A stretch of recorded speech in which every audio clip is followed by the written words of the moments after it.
Tagay ko no kog top 3 nga pinakagwapo sa ubay dali. Hala! Hala!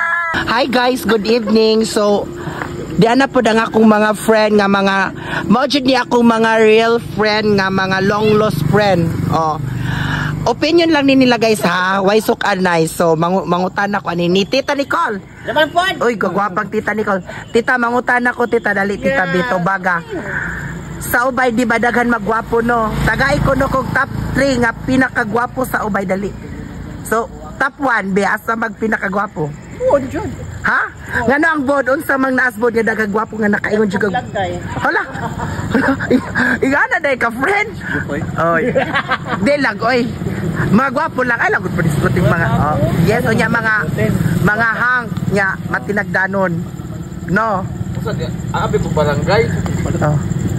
Barangay. Barangay. Yes, top 3 sa barangay. So ikaduhang barangay asa pa man? Tanan jud siya, barangay Buk. Oh, tulura. Bod, humanag bod. Sunod. Ng Paskual. Hala! Gadaan ko. Wag mga taga sa Paskual, mga gwapo po diya mga butan. Mga mo entertain jud no. Oh, entertain. O nya ang ikatulo? Asa man? Kada pinaka the best jud.